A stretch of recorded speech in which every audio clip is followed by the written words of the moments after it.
Salut à tous, c'est Hugo de la chaîne NSS et dans la vidéo d'hier, je vous ai dit ceci. Ensuite, j'ai fait une petite animation de vague avec des ondes progressives et une incrustation de cache de piste.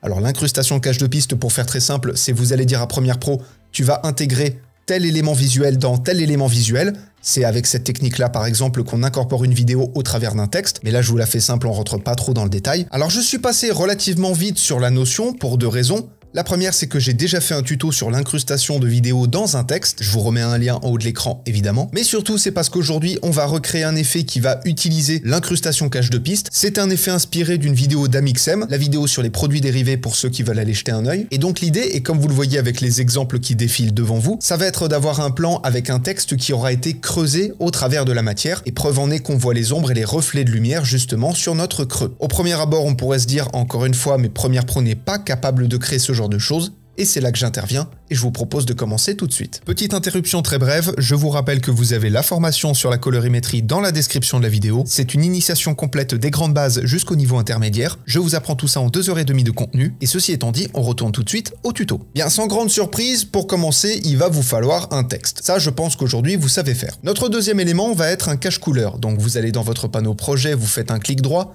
vous allez dans Nouvel élément, vous sélectionnez Cache couleur, il se met automatiquement à la résolution de votre séquence, vous faites OK, pas besoin de choisir la couleur pour l'instant, vous allez voir ça juste après, vous faites OK, vous le renommez si vous voulez ou non, moi je le laisse en cache couleur, vous appuyez à nouveau sur OK, et donc on a vraiment créé un cache couleur basique de chez Basique. Vous allez lever votre texte de 2 lignes et venir glisser le cache couleur sur l'une des 2 lignes. C'est pas très important pour l'instant puisqu'on viendra le dupliquer juste après. Donc l'autre ligne sera remplie. Sur votre cache couleur, vous allez pouvoir appliquer un effet de dégradé. Alors je vous ai dit que vous n'aviez pas forcément besoin de choisir une couleur particulière.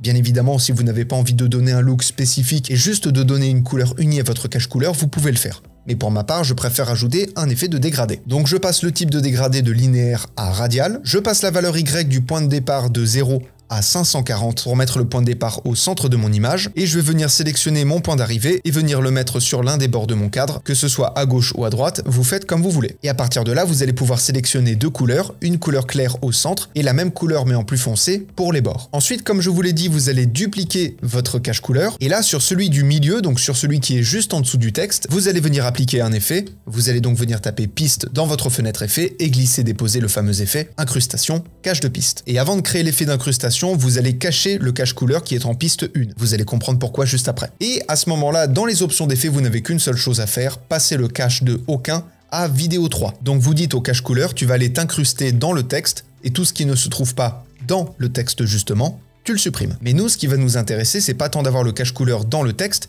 c'est d'avoir le cache couleur en dehors du texte. Puisque comme je vous l'ai dit, c'est le texte qui est censé servir de trou. Le trou est censé avoir la forme du texte. Donc pour ça, vous allez cocher la case inversée. Alors pourquoi est-ce qu'on a désactivé l'autre cache couleur? Eh bien, étant donné que les deux cache couleurs sont identiques, si on l'affiche à nouveau, étant donné qu'on n'a pas de modification de lumière vis-à-vis du trou qu'on vient de créer, là forcément, on va plus rien voir. Mais du coup, c'est le moment où on va justement créer une différence de lumière. Et pour ça, vous le voyez juste ici, on a l'effet ombre portée que l'on va venir glisser déposer sur notre cache couleur numéro 2, et on a déjà une première délimitation. Alors je vous conseille de travailler un petit peu l'ombre, pour le coup ça peut être intéressant d'augmenter un peu la distance, je la passe personnellement de 5 à 20, d'augmenter le lissage, personnellement je le passe à 50, et d'augmenter un peu l'opacité, de rajouter un petit peu d'ombre, je la passe de 50 à 70. Voilà, et là on a déjà quelque chose qui est vachement mieux. Mais il nous manque la lumière de l'autre côté. Pour ça, dans votre fenêtre effet, vous allez venir taper biseau, et venir glisser déposer l'effet biseau alpha sur votre cache couleur. Alors à ce moment-là, ça va être important d'orienter la lumière à l'opposé de l'angle de l'ombre portée, à peu près comme ça, et là encore une fois, vous allez pouvoir personnaliser l'effet. Personnellement, je passe l'épaisseur de 2 à 3, ça c'est juste histoire de rajouter un peu plus de lumière. Et du coup, là, globalement, vous avez la base de l'effet. Après, vous allez pouvoir venir personnaliser tout ça, vous allez pouvoir rajouter peut-être des effets sur le texte pour créer un trou avec une forme particulière, vous allez pouvoir venir donner de la texture sur le fond, vous allez pouvoir avoir une couleur différente entre la matière du premier plan et le fond que l'on voit au travers du texte, bref, vous avez tout un tas de possibilités, ça je vous laisserai aller voir tranquillement, vous avez la base de l'effet, et en attendant de reparler d'un effet du genre, apprenez, utilisez et progressez dans vos montages, je vous fais des bisous, et à plus.